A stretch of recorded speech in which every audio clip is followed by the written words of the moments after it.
I'm Hunter with Open Crib. I'm here with Kim Aponi. She owns Kim Products. If you kind of want to introduce yourself, give a little background on yourself so people know what you do. Definitely. So what's up, y'all? My name's Kamisha, but I go by Kim. My middle name is Aponi, so Kim Aponi. I also have a brand, Kim Products, that I've made over the time. It's about my 4th year doing it.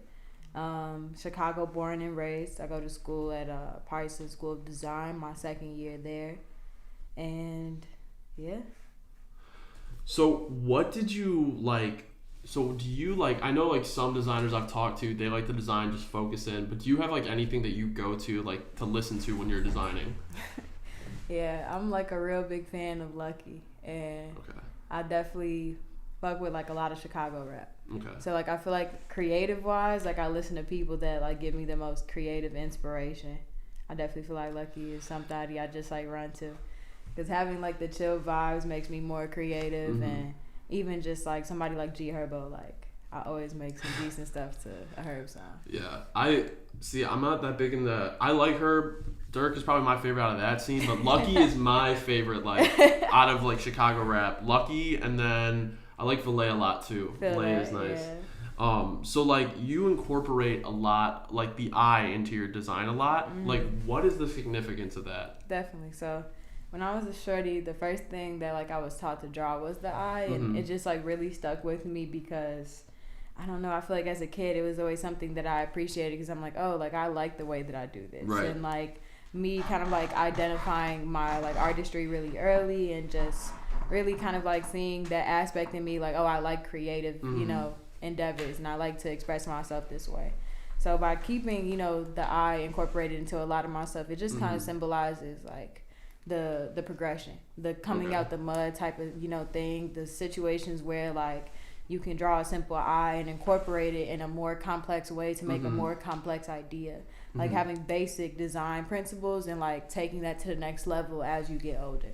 So because that's like incorporated into your like logo, the KM, right? Yeah, I noticed that. It's like, is it I can't remember now off the top of my head, but is it like off the line of the K? Yeah, so technically my logo is only 2 letters. Okay. And it's only K and M. And then like the first line of the M is what kind of like gives it that I look. Yeah. But the I really symbolizes just the I in my name for Kim. Okay. Just because like as I grow older, I just want that to be kind of like a phenomenon of like simplistic ideas but elevated when it comes to just like my art in general. Because I noticed like, I mean, you said like simplistic ideas, right? Like I know when I was reading one of the interviews, you mentioned that like your use of like primary colors, like that seems like a pretty like simplistic like aesthetic. Is that something like you really strive for then, to like try to make sure like, because like I feel like some people get caught up in the simple aesthetic and it's too simple, but it's like you can make it pop like with that. So like that's pretty much your goal, I'm assuming then? Pretty much. Like that's really the whole goal in a nutshell. It's just like taking like those simplistic familiar ideas, those concepts, and elevating them. Like I said, like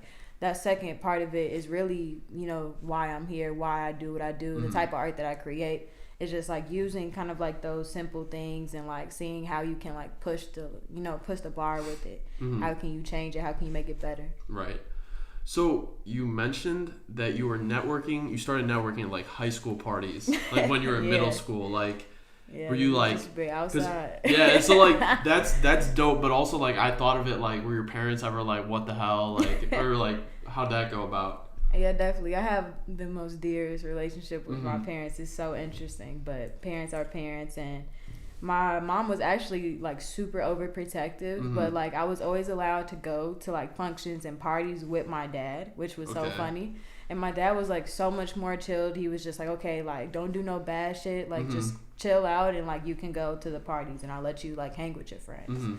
So like me being able to like have fun and like be out, but like I always was like the kid with the parent outside waiting type thing. Like it just made me kind of like extend myself a little bit. Like I was really into like the fashion parties early and just like, you know what I'm saying, different types of functions when I was growing up. So it just like showed me like, oh, a party doesn't necessarily even have to be just a party. Like you can add different components to it. So seeing that as a shorty and then me doing that with my events later on, it just like molded who I am today. Okay.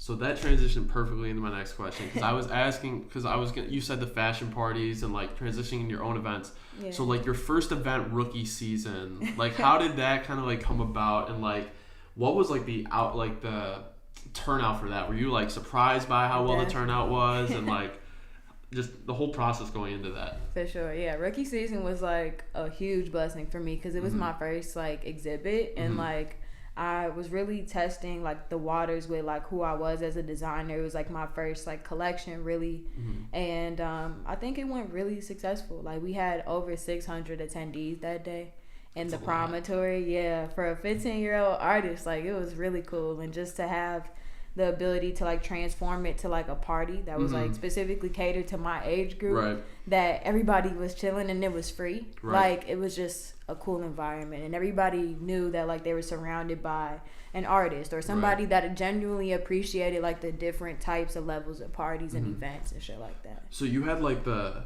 baseline like around the seats, right? So like what kind of inspired like I hate using like what inspired, but like what was kind of like the inspiration behind like using like the baseline or like a sport or something like that? Yeah, definitely. So I got the name Rookie Season because my grandfather and I were really close, and he was a World War II veteran, and he was like really just crazy about baseball. Yeah, like, you know what I'm saying? Yeah, like on some just cool shit. And he was like a huge Cubs fan, and he would always like push me to play softball, baseball, all that types of stuff. So when I like started to get good at these things, he would like really give me this rookie kind of like nickname. Yeah.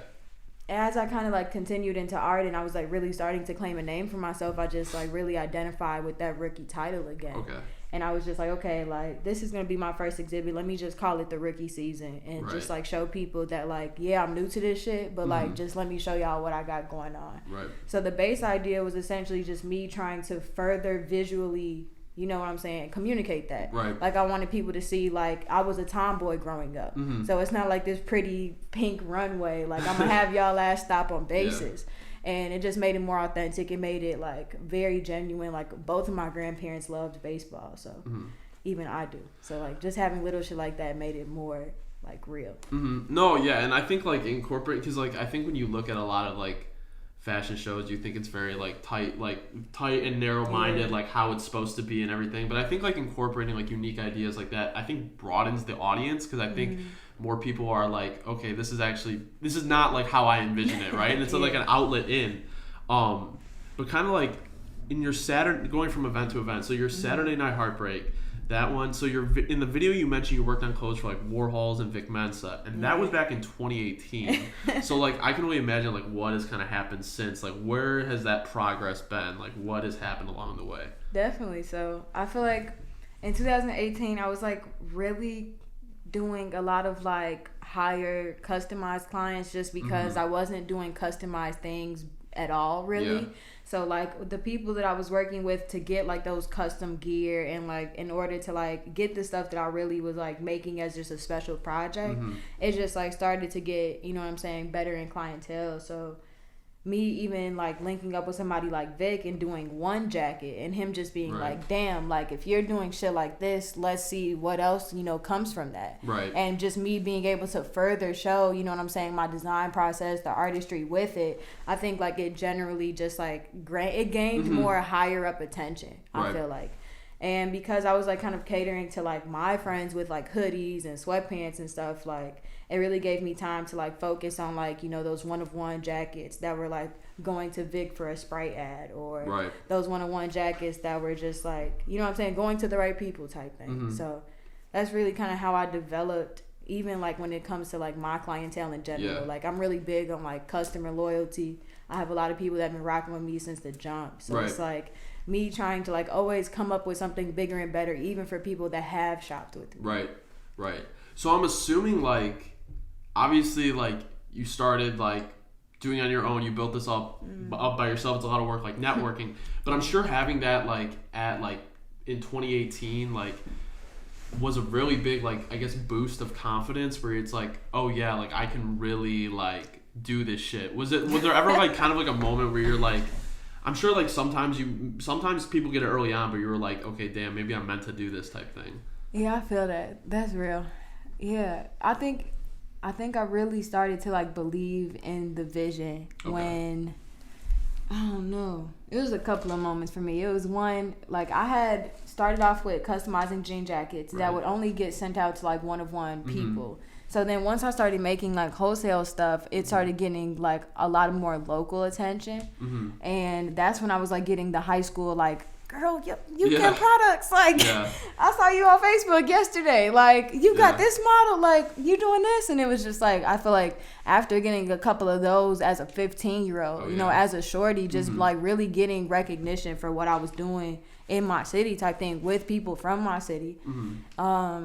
I think that's what really drives me to be like, okay, like I can keep doing this. Like I like providing this feeling for people in my environment. Like that's how I kept going with the events. That's how I kept going with parties after events. Like I just enjoy the experience of fashion. And I feel like as I was getting credit for like the full experience rather than just like, oh, she made a cool hoodie. Like, no, she threw a whole event for the hoodie.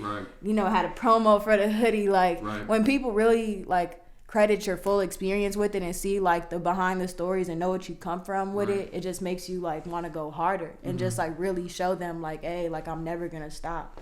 So yeah, I feel like really early on was when I identified that within myself and I was just like, you can't stop. Like, you can't lose that glow. And you mentioned that like you started out at like 15. I think like this has always been like my opinion on stuff is like getting kids started on creative like sides like really young.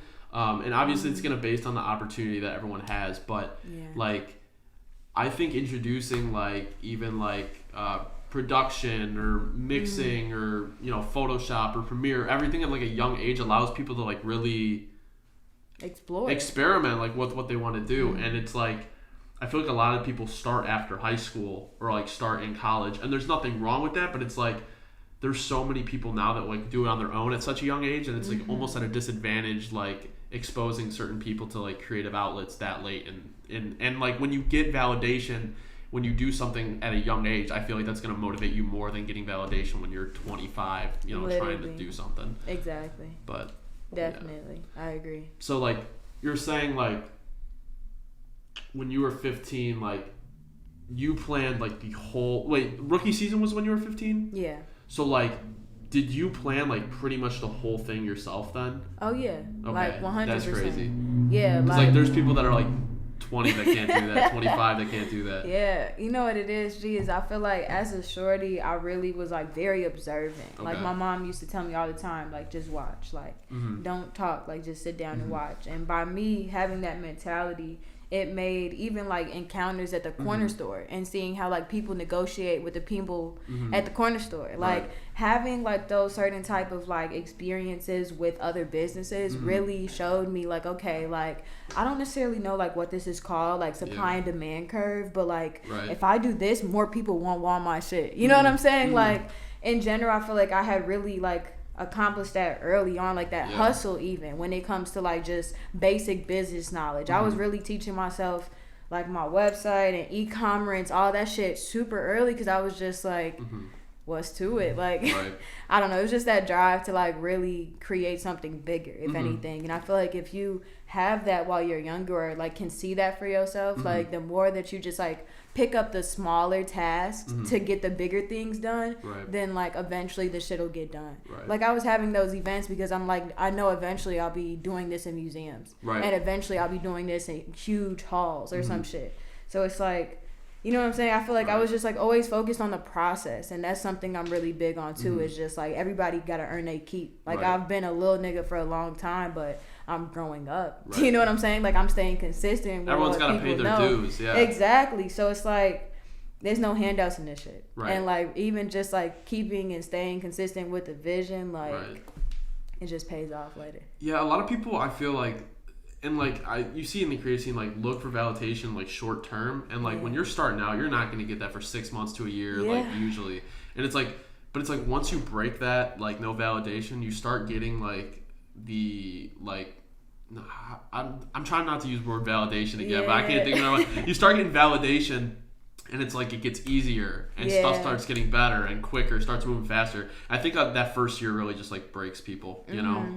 But I think being observant is like a big key, because like I know when I was getting into like audio engineering and everything like that, like, engineers don't want to be like talked to when they're doing shit. They want you to like shut up and watch. So it's like I think that's a big thing is just like sitting quiet and learning, like understanding like you're ignorant to a lot of stuff that's like you're not new to. You're new to, you know? Exactly.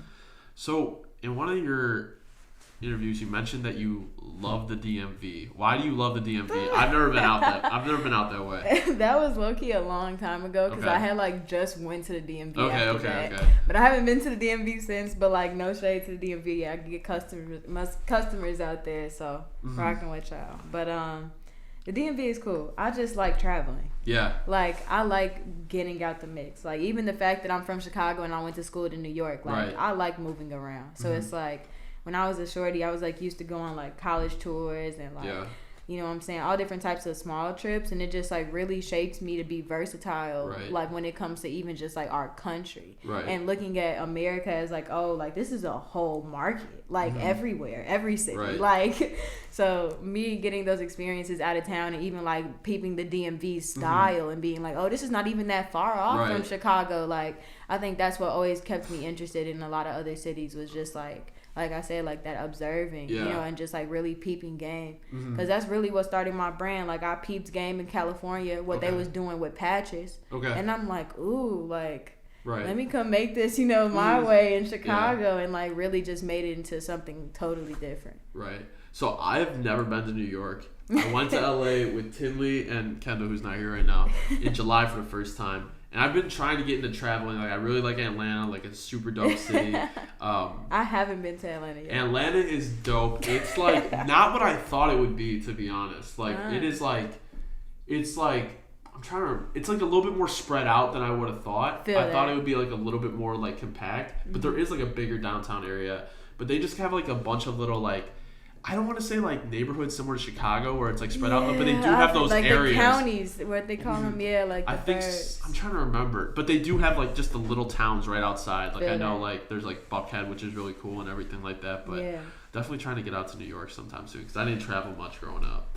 That's dope. But I was reading somewhere that you were part of a basketball focus group for a group interview in Chicago. And I guess you stood out to one of the creative directors for the farm. Like how did you get, like, obviously I know how you got into it, but what was that whole process like going to the Brooklyn Creator Farm? And you were only 19 or 17 at the time, right? So like was that just tell me about that because that's like super interesting.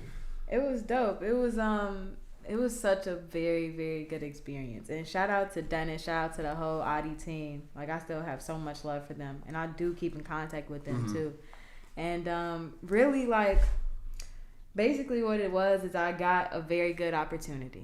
And it's like when you like get older, you meet certain people and you're just like, oh, this person is like in the field that I want to be in. So by me being a hooper and being like a confused Chicago kid that was just trying to make it some way, you know what I'm saying? Like me diving myself into all different types of things to somehow, you know, find what that glow was. When I was talking to this creative director, you know what I'm saying? He kind of was just like, oh, you're an artist. Like we like are focusing on athletes and stuff, but like you don't look at things like a lot of people. And I was just like, and I was just like, I was feeding into it. I'm just like, I like this. Like, I can talk about more stuff. Like, let's come up with more ideas. Like, I was just like real eager. And by him seeing that kind of like hustle and just that initiative in me being productive enough to get his contact information, follow up with him, you know what I'm saying? Keep in touch with him. Like, really doing the full mile with people that I admire in that field. And it just blossomed into like a very, very cool one-of-one internship that they did for me. I'm so grateful for that. They really believed in me and they just wanted me to explore. They were just like, you know, Chicago's cool. You got Chicago on lock right now. But like expose yourself to something new. And learn new things. And like going there made me, I feel like, the person I am real shit. Because it's just like the more experience you get, the more you learn, you know. Anywhere, the more, you know what I'm saying, just like the better person you gonna be. So by going to New York that early too is what made me go back out there. So like when you went out there that first time, you were like, okay, I want to be out here. That type thing? Kinda. I was trying to clown New York the first time. Really? Like, okay. I like my first 2 weeks of the internship, I was like really just focused like in the farm, and I wasn't really trying to focus on like the city itself because I didn't have any friends there. Right. And then I had like developed, some friends after a while going through different like marketing processes and different activities they had going on. So right. I was like, oh, like the next time I went back, right. I was like, okay, like there's kids my age right, here. There's right, a scene here that I didn't yeah. even know about really. And once I started to get in touch with that, like I wouldn't shut up about it. Right.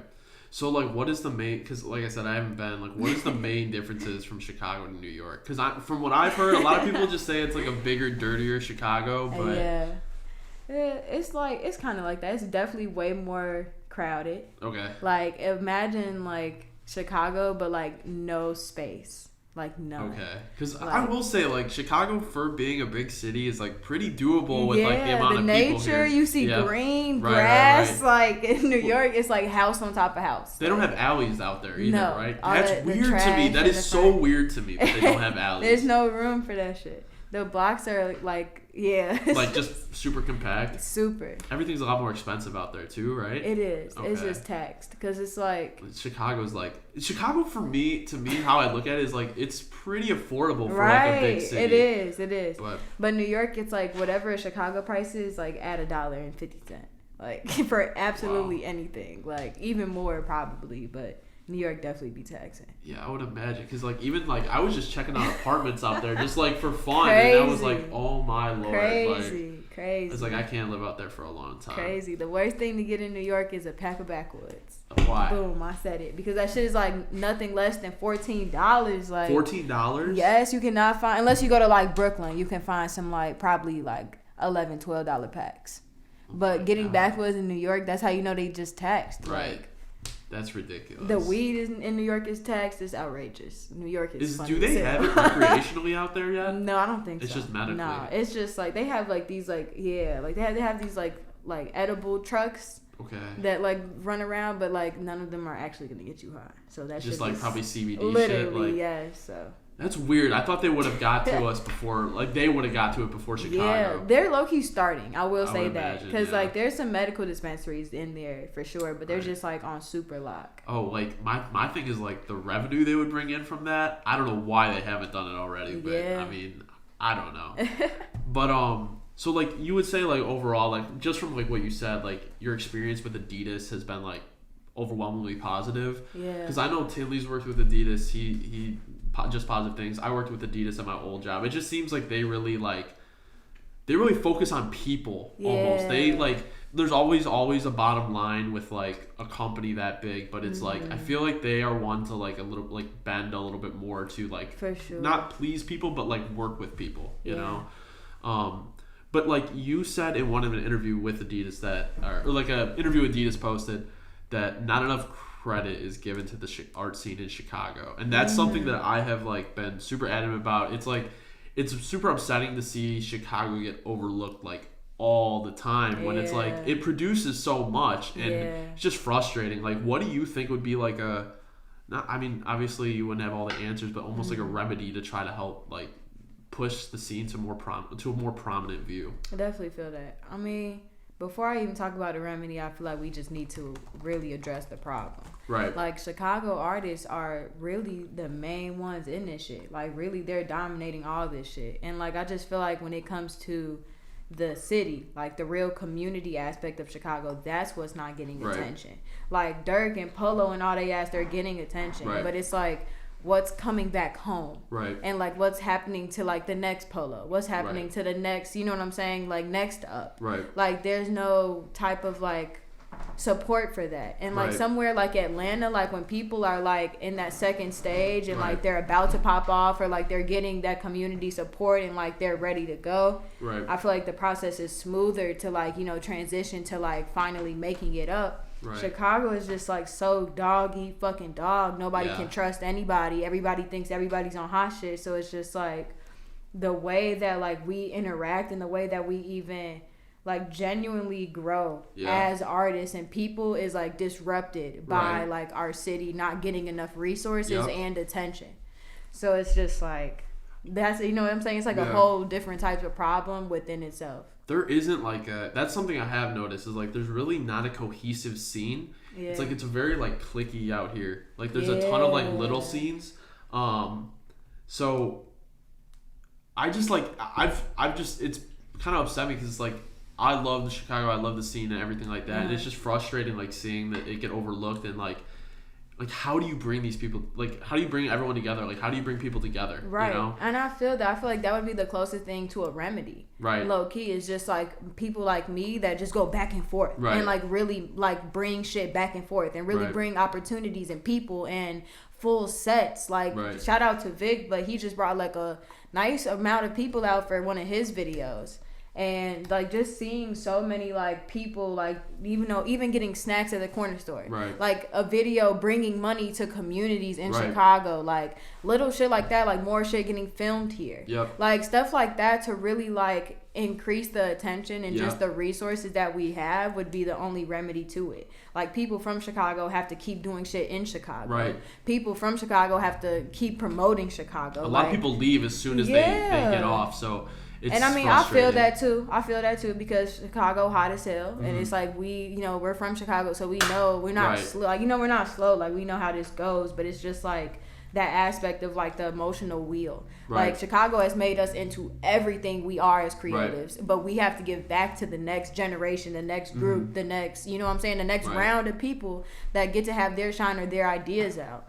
And it's like in New York, you kind of see like that cycle more. Like a lot of the hot popping artists in New York are knowing the emerging underground artists that are coming up in New York because they think that shit is cool. They think it's cool to like understand and like know people and promote them before they pop off. Chicago's not like that. If that's not your homie, you not fucking with them. And that's toxic. Like that can cause problems for an industry level. Like people are coming in here grabbing all these type of talents from Chicago, but it's like, what is really left? You know what I'm saying? On the community level. Like what's really to the kids that have to go hoop and they can't like go back and forth from New York like me. Like, or people that need resources, creative resources in their neighborhood. They can't go all the way up north to get a video done, to get a photo shoot done. Like, it goes down to so many levels. But by me being like on both ends of it, and by me like staying in Chicago even after I moved, to New York a couple of times, and by me being in like a neighborhood that is not necessarily like the highest of like class, and me wanting to give back to that,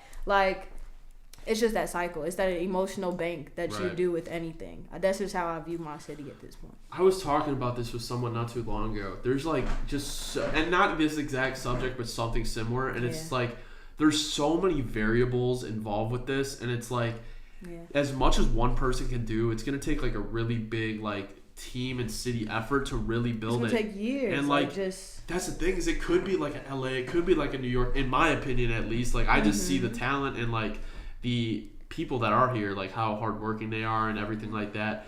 But it's just like I hope at some point, like, because I feel like right now in Chicago it's like kind of brewing, and it's like I feel like a bunch of people are about to kind of pop, and it's like if we can just kind of like sustain that, and like, because like sometimes I see artists and it's like they don't even like really claim Chicago even though they're from here. Like I don't know, that's just my opinion. Like I wish people claimed it more, because then it would give it more of like a, I don't know, not a name, it's already a name, but like, I feel you. I know exactly what you're saying. And you know what it is, Hunter, is Chicago is hot. And like Chicago is Chicago. I love my city, but like motherfuckers that grew up in Chicago, like deep in Chicago and in certain parts of Chicago, you're not just trying to wear that shit on your chest. You know what I'm saying? So it's like I got a very good way, I got very, very good with Chicago, because I realized that the more universal that I am with my city, the more in tune that I am in every part of my city, because I'm a little light-skinned girl that can run around, all over the fucking place.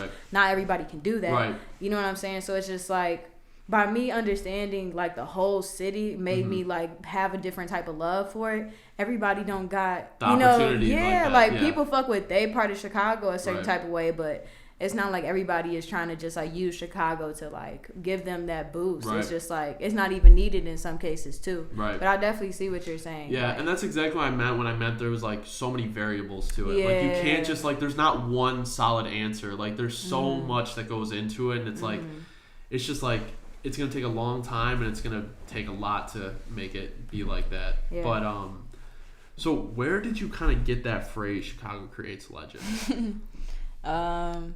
I don't know. Since the shorty, I've been like pretty decent when it comes to like the catchphrases. Okay, because there's like don't tweak as well. Yeah. Like I just feel like I really focus on like sayings that like you would enjoy and your people, like your parents. Like I want your parents to not have to be like, what does that say? Like, what you got on? Take that hoodie off. Nah. Like I want something that you and your pops would rock. So it's like by me always keeping that kind of like universal image with things, it really made me kind of like give a better outlook on like what to put out there. You know, like I have Chicago creates legends, and then there's Chicago's trusted brand. Right. Like a lot of different things that like I kind of want to make more universal, so that even if we have to like mess up the visual appearance, the message is still the same. Right.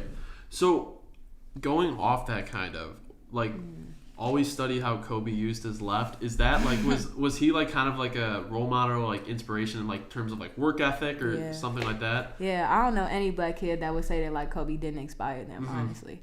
Like especially me as like a Chicago hooper, like everybody, you know what I'm saying? Like just the GOAT, like on top of many others. Like I'm a huge Jordan fan, love Scottie Pippen, Dennis Rodman, like you know what I'm saying? Like I've had my fair share in the basketball world, and I feel like, you know, me having a lot of respect for Kobe is also just me having a lot of respect for like, you know, the Chicago GOATs type thing. Like even on a larger scale, like because of how much I'm connected to basketball as a Chicago kid, like all the basketball legends just was like huge in my life. Like you know what I'm saying? Like even me, like my childhood best friend, like was geeked when the D Roses came out. Oh my god, D-Rose, you know what I'm saying? Like yes. So it's like we're like as Chicago kids, like you just have like basketball specifically, like you just have all that shit on lock always. D Rose was like growing up. Like, I don't think I've ever like been more like just like followed deeply like an athlete like that. Like even when he left Chicago, when he like dropped 50 in Minnesota, like that like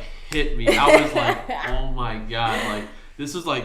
He's like all I watched. I remember when he got drafted, like where I was, like all that stuff. Like that, I love that like Chicago does like really does like appreciate their athletes too, and like what they do for the city. Definitely.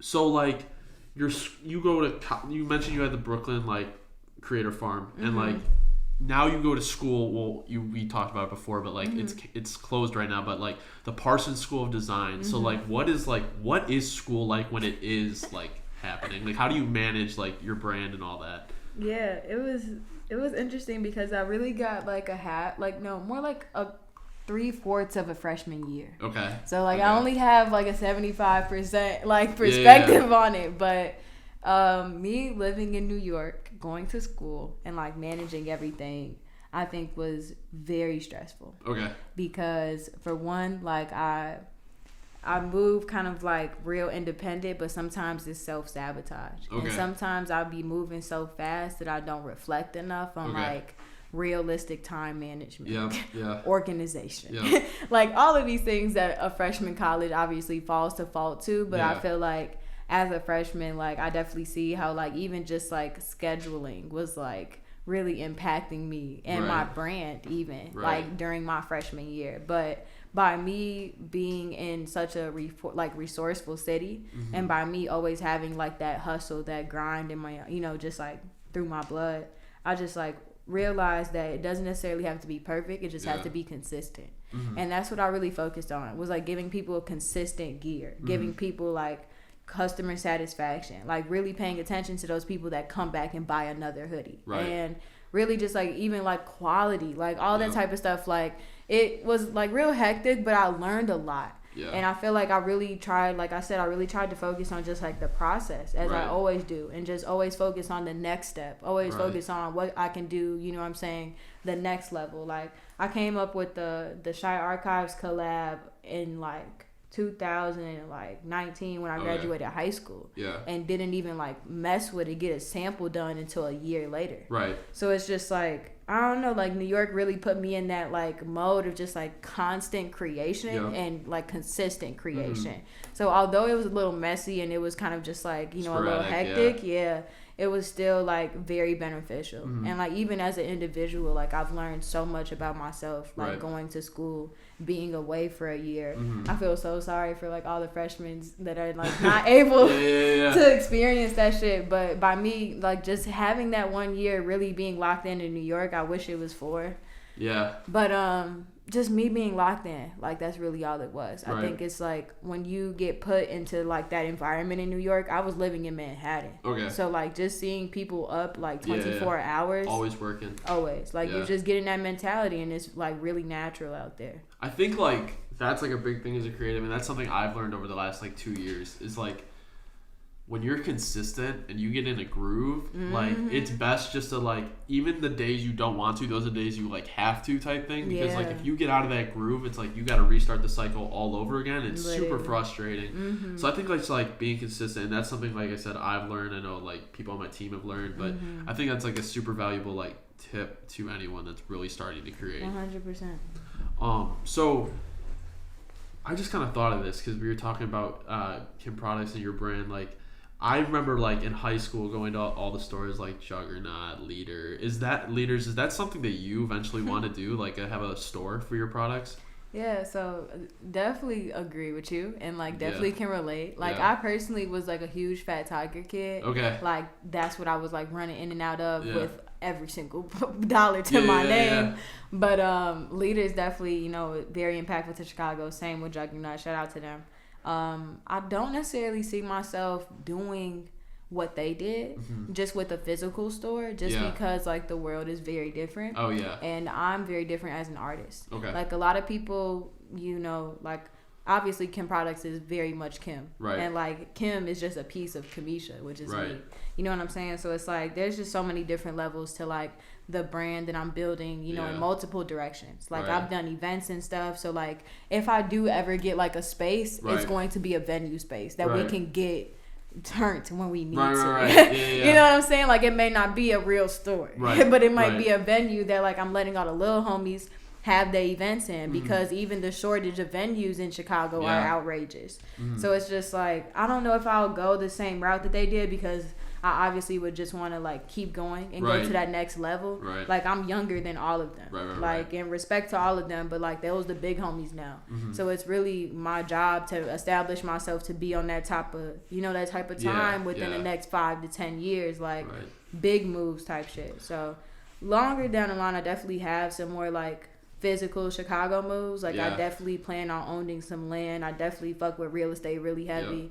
And even just like understanding the economic system and oppression within our city, like and how that goes with like money circulating in certain communities. Getting down to all of that shit, there's big plans for Chicago, especially from Kim Products, especially from me, and I'll always be happy about that. I would, once we obviously like our plan is like once we get a little bigger, like to be able to, you know, like we want to be able to make a difference when like our difference will really count. So like that's something that I really want to work towards in the future, is like building, you know, up Chicago, you know, in places where there are less opportunities, you know, because like I, you know, consume a lot of the culture and all that stuff, and it's like to me it's like I want to be able to contribute to that and not just, you know, consume it. So that's something that I've always been really passionate about, is like building up Chicago. You know, but this is actually something I had an idea, because like there's a place that I saw. It was like basically what it is. It's a big ass store, and they have a ton of like small like boutique areas that people can like run their business out of. And I thought if there was like I mean, I don't know how this go over. Like, I don't run a brand or whatever. But, finding, like, a space like that, and I'm sure they have it. Like, I know 2048 has kind of something similar where, like, they only house Chicago brands. But almost like a building where it's, like, you can rent a small space for pretty cheap and, like, open up your own little, like, boutique or, like, just, like... But, like, the one I went to wasn't, like, streetwear. Like, it was more, like, homemade goods and all that stuff. If there was, like, one where it's, like, Chicago, like, streetwear brands, they could rent a boutique for, like, $100-$300 a month, and just, like, people can come in and buy their stuff. I think that would be dope, and I haven't seen really anything like that so far. Have you?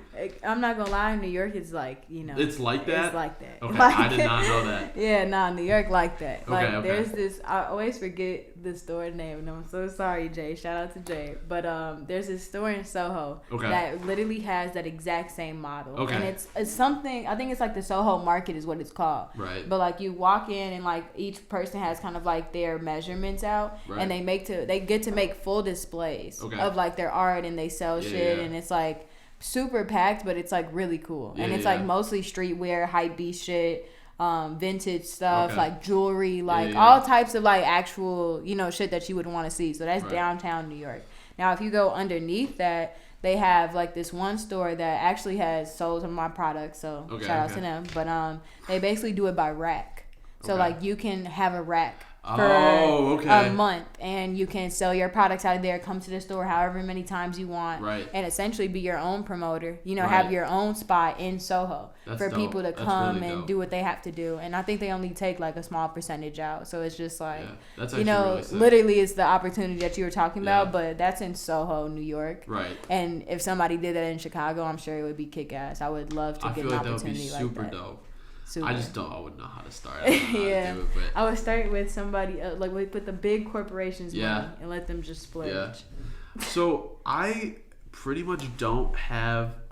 That was pretty much it in terms of questions. Just kind of like some wrap up things. Like, is there like? Well, actually, this one's not wrap up, but like, since you're designing and everything, and like, is there any other creative outlets that you've wanted to branch into? Yeah, I like painting a lot. Okay. And I feel like that's something that a lot of people low-key don't even get to see.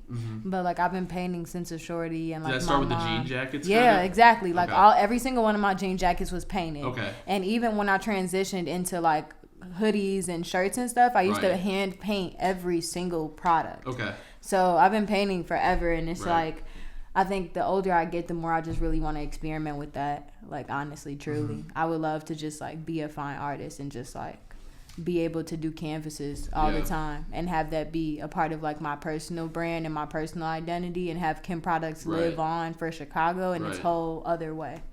I really like the music industry, but I don't do music. Yeah. So I feel like that's the thing. It like twists over nicely. Yeah, it does. And by me working with recording artist Vic, I'm on his team right now. So like by me being immersed in that kind of like industry already, in that type of realm, it's just like it makes me like real excited. So like I don't know what type of like further career I'll have in there, but I fuck with the music industry heavy. I feel like being creative, the career is like so fluid. Like you don't know where your next opportunity is gonna be. It could be anything. I like doing shit. I have so much hustle in me. Like I've done like cooking stuff, and like me and my homie did a fruit stand.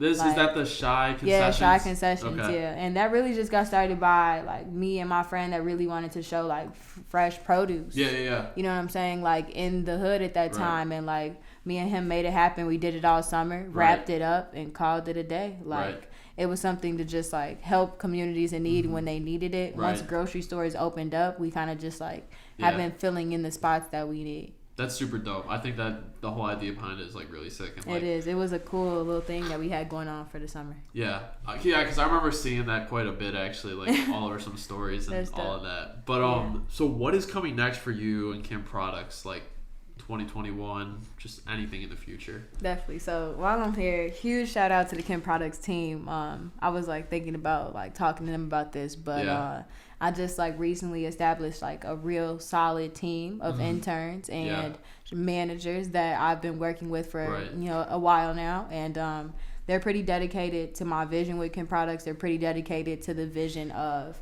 Products of Chicago. Okay. You know what I'm saying? We just see the bigger picture with it. Right. And like I feel like by people being able to invest time into like a vision that I have that we all can like grow and like add and bubble and brew. Right. It's like it's just making it such a better soup. Right. You know what I'm saying? Like they're just adding so many more ingredients that I'm just blessed and like very happy to get every single day. And shout out to them. Like I like working on a team more than anything. It's so having much nicer. Having the right teammates is everything. Like right. having people you can like genuinely rely on, trust, understand their creative ideas, people you know that got your back, like in or out this shit. Right. That's what I really live for, and I feel like I'd like just establish that. So we'll be having some big moves for 2021 for sure, and we have a drive-through pop-up next week. So next week, cool. Okay, yeah. Because I remember before we were gonna do that, but yeah. So like, what's the pop up for? You just gonna be selling some clothes, or? So essentially, we're doing a holiday season drop, which will be like all of your like Christmas gifts, Chicago essentials, making sure everybody gets right for the holiday, just the new year in general, saying goodbye to all the 2020 fuck shit, 2020 designs. I'm really like kind of wrapping up everything I've did this year with like Chicago Creates Legends and all of that cool stuff, and like all of that stuff is kind of like getting put into a capsule like for the holidays. And essentially what we're doing is, because we can't have a real pop-up shop, we're doing a drive-through pop-up shop. So have you been to Portillo's? Yes, I've been to Portillo's. Yes. So kind of like that? It's kind of like that Portillo style drive-through kind of like system where you're going to be able to pre-order your things ahead of time, or you'll be able to just like come and see like what's in stock for that day. Each day, different products will be able to be featured. So like people will have like more opportunities to kind of like get what they want. So yeah, it'd be cool. It'd be nice and safe, COVID friendly, but like still an outing that like you and your shorty or like you and your friends can do. That'll be fun. I know I bought the green Chicago Creates Legends like earlier this year, and I didn't know you were gonna come out with the ones that I would have bought those because that was so dope. Many people slept on the other one too, and I was just like, I have to drop this color again. No, I love the green. It's super comfy too. That's dope. Thank you. But yeah, I mean, besides that, you got any shout outs you want to give? I know you shout out to your team, but anything else? I mean, just to wrap it up, anything you want to say? Shout out to anybody that supported me. Shout out to anybody that's believed in Kim products, reposted, brought a product, anything. Like, literally, kudos to you. Thank you. I would only be here for you. Shout out to, like, really, I just feel like I've had such an interesting year. Shout out to the haters, bro. Real shit. Like, honestly, shout out to everybody. I'm just trying to go the hardest I can. And the last shout out I got, of course, is for the very special Wemmy Mo. He'll be dropping a tape very soon. It's my other half, my heart. And yeah, stick to the story. Coming out soon. And shout out to Burbs Entertainment for having me. Thank you. Of course. Yeah. No, this has been a good interview. Kim Aponi, thank you for coming on. If you can, like I said, I always feel corny saying this, but like, if you leave a comment, subscribe when you can, it helps us a lot. So, thank you guys for watching, and I hope you guys enjoyed the interview. But don't tweak.